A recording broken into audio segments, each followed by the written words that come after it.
El castillo en ruinas. Nunca supe en qué momento exacto el camino dejó de existir. Al principio era un sendero estrecho entre árboles secos, luego una franja de tierra dura marcada por huellas antiguas, y después nada. Solo avancé porque detenerme parecía peor. El aire era denso, viejo, como si hubiese sido respirado demasiadas veces antes de mí. Cada paso producía un sonido apagado, ajeno, como si el suelo no aceptara mi peso. No había viento, pero las ramas se movían solas, rozándose entre ellas con un murmullo que no lograba entender. Pensé que eran palabras, pero cuando intenté concentrarme, se convirtieron en ruidos sin forma. Vi el castillo al levantar la vista. No apareció de golpe, no se reveló con dramatismo. Simplemente estaba ahí, ocupando el lugar donde no debería existir nada. Era demasiado grande para ese bosque, demasiado viejo para mantenerse en pie. Las torres estaban partidas, los muros abiertos como costillas rotas. Sin embargo, no parecía abandonado. Había algo en su silueta, una tensión invisible, como un cuerpo que finge estar muerto mientras observa. No recordaba por qué había ido ahí. Eso fue lo primero que me inquietó de verdad. Sabía mi nombre, sabía que había salido de casa esa mañana, pero no podía reconstruir la decisión que me llevó hasta ese punto. No recordaba haber escuchado historias del castillo ni haber visto fotos. Aún así, al mirarlo, sentí una familiaridad incómoda, como reconocer un rostro en un sueño olvidado. El portón principal colgaba torcido, sostenido por una sola bisagra oxidada. Al empujarlo, no chirrió. El silencio fue absoluto, tan completo que me dolieron los oídos. Crucé el umbral y sentí una presión en el pecho, como si el aire dentro del castillo fuera más pesado.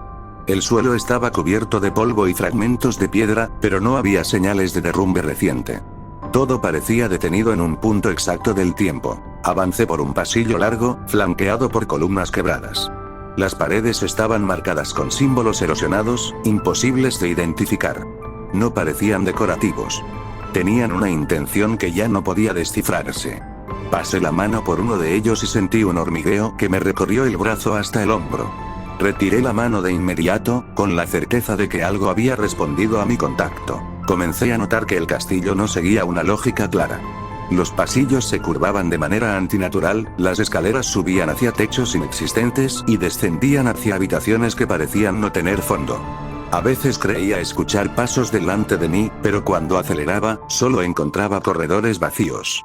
Otras veces, sentía que alguien caminaba justo detrás, tan cerca que podía percibir su respiración, pero al girarme no había nadie. Llegué a una sala amplia, probablemente un antiguo salón principal.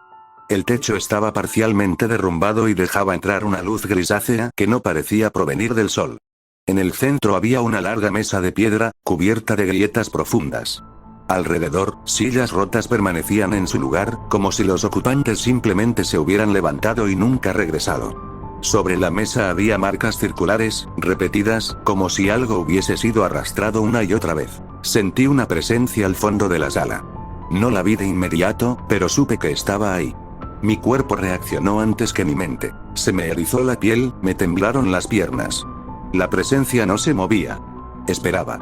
Cuando al fin distinguí una figura entre las sombras, comprendí que no era una persona. Tenía forma humana solo por aproximación. Era como una silueta incompleta, un contorno mal definido, lleno de huecos donde no debería haberlos. No habló. No hizo ningún gesto. Aún así, sentí que me observaba con una atención profunda, antigua. En mi cabeza comenzaron a surgir imágenes que no reconocía como recuerdos propios. Gente entrando al castillo con antorchas, gritos apagados por los muros, rituales realizados sin fe, solo por miedo. Vi rostros deformados por la desesperación, manos ensangrentadas intentando borrar símbolos de piedra que no se dejaban borrar. Retrocedí sin dejar de mirar a la figura. Cuando choqué con una columna, el sonido pareció amplificarse, como si todo el castillo hubiese escuchado. La figura dio un paso adelante. Su movimiento no fue natural. No caminó, se deslizó, y por un instante su silueta se distorsionó, como si el espacio alrededor se hubiese doblado para permitirle avanzar. Huí. Corrí por el pasillo más cercano sin pensar en la dirección. El castillo pareció reaccionar a mi fuga. Los corredores se estrechaban, las puertas se cerraban solas, las escaleras cambiaban de inclinación. Perdí la noción del tiempo. No sabía cuánto llevaba corriendo cuando llegué a una habitación pequeña, circular, con un único objeto en el centro. Un pozo de piedra. El pozo no tenía borde. Era como un agujero abierto directamente en el suelo. Me acerqué con cautela y miré hacia abajo. No vi fondo. La oscuridad no era ausencia de luz, era algo más espeso, casi sólido. De pronto, escuché voces. No provenían del pozo, sino de mi propia cabeza.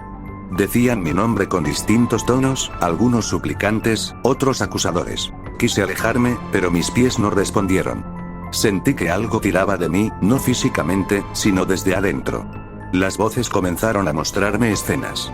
Yo entrando al castillo antes, muchas veces, en distintos momentos, siempre olvidándolo después.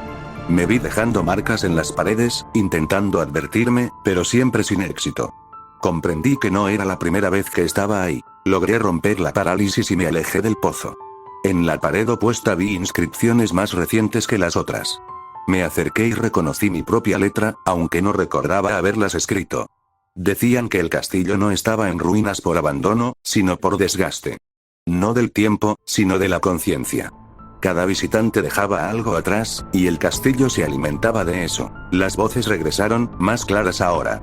No eran muchas, eran una sola, multiplicada.